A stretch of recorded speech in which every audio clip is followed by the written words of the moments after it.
കൂടുതൽ വാർത്തകളും വീഡിയോകളും കാണാൻ ഈ ചാനൽ സബ്സ്ക്രൈബ് ചെയ്യുക. കൂടെ ബെൽ ബട്ടൺ അമർത്തുക. നമസ്കാരം. ഏഷ്യാനെറ്റ് ടിവിയുടെ ഈ എപ്പിസോഡിലേക്ക് എല്ലാ മാന്യപ്രേക്ഷകർക്കും സ്നേഹം നിറഞ്ഞ ഹൃദയം നിറഞ്ഞ സ്വാഗതം. എന്താണ് വിഷയം എന്താണെന്ന് വെച്ച് കഴിഞ്ഞാൽ, തിരുപ്പതി വെങ്കടാചലപതിയെ പറ്റി അറിയാത്തവരാരും തന്നെ കാണത്തില്ല അല്ലെ.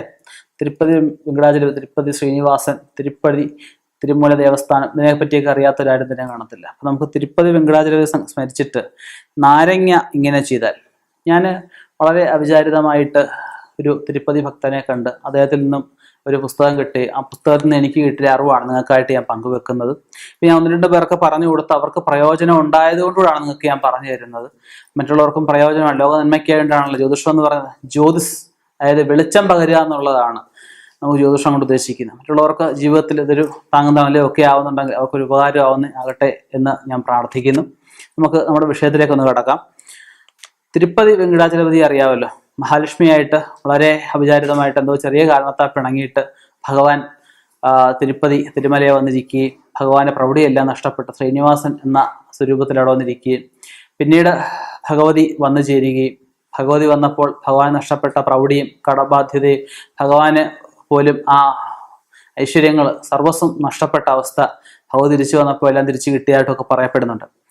ഭഗവതി തിരിച്ചു വന്ന സമയത്ത് ഭഗവതി തിരിച്ചു വരാനായിട്ട് ഭഗവാൻ ആചരിച്ചു എന്ന് പറയപ്പെടുന്ന ഒരു ആചരണ രീതിയാണ് നമുക്ക് ആ പുസ്തകത്തിൽ നിന്ന് ഞാൻ കണ്ടത്.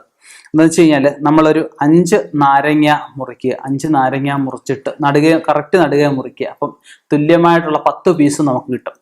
ഈ 10 പീസില് ഓരോ പീസിലും കുങ്കുമം, നല്ല ചുവന്ന കുങ്കുമം തൂത്ത്, അതിൻ്റെ ആ വെള്ളമുള്ള ഭാഗത്ത്, വെള്ളം വരുന്ന ഭാഗം ഉണ്ടല്ലോ, അകത്ത ഭാഗത്ത് ഈ 10 പീസിൽ പൂർണ്ണമായിട്ട് കുങ്കുമം തൂത്തിട്ട് നമ്മുടെ സ്ഥാപനത്തിൻ്റെ അല്ലെ നമ്മളിരിക്കുന്ന വീടിൻ്റെയോ സ്ഥാപനത്തിൻ്റെ എവിടെ ആയാലും മുമ്പിൽ 10 ഇടത്തായിട്ട് ഓരോ നുള്ളു ഉപ്പ് വീതം ആദ്യം ഇടുക. അതിൻ്റെ മുകളിൽ ഓരോ നുള്ളു കുങ്കുമം ഇടുക.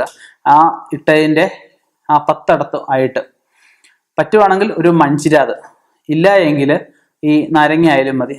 മുറിച്ച നാരങ്ങ അതുപോലെ കുങ്കുമത്തിൽ പരട്ടി അവിടെ ഈ 10 പുറത്ത് വെക്കുക.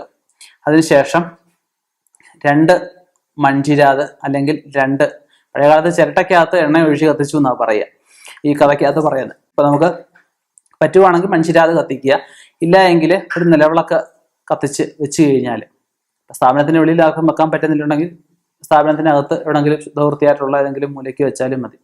നമുക്ക് സമ്പത്ത് അധിപതിയായിട്ടുള്ള ലക്ഷ്മി ദേവി കടാക്ഷിക്കാനും നമുക്ക് സാമ്പത്തികം വളരെ നല്ല രീതിയിൽ നമ്മളിലേക്ക് വരാനായിട്ടും ഒരുപാട് ഭാഗ്യങ്ങൾ നമ്മളിലേക്ക് വരാനായിട്ടും സർവ്വ ഐശ്വര്യങ്ങൾ സിദ്ധിക്കാനായിട്ടും ഭഗവതി തീർച്ചയായിട്ടും കടാക്ഷിക്കും. നമ്മുടെ സ്ഥാപനത്തിലും നമ്മുടെ വീട്ടിലും എല്ലാം ഭഗവതിയുടെ ഒരു കടാക്ഷം തീർച്ചയായിട്ടും ഉണ്ടാവും. അതിലൂടെ നമുക്ക് ഉയർച്ചയുടെ പടവുകൾ ഓരോന്നോരോന്ന് താണ്ടി മുന്നോട്ട് പോകാൻ സാധിക്കും. അപ്പം ഈ അറിവുകൾ ആരെങ്കിലുമൊക്കെ ഒന്ന് ചെയ്തു നോക്കുക, തീർച്ചയായിട്ടും ഉപകാരപ്പെടട്ടെ എന്ന് പ്രാർത്ഥിക്കുന്നു. തിരുപ്പതി വെങ്കടാചലപതയെ നമ. ഓം മഹേശ്വരാഭ്യാം നമ. ഓം ലക്ഷ്മീനാരായണ മൂർത്തയെ നമ. നിർത്തുന്നു. നന്ദി, നമസ്കാരം.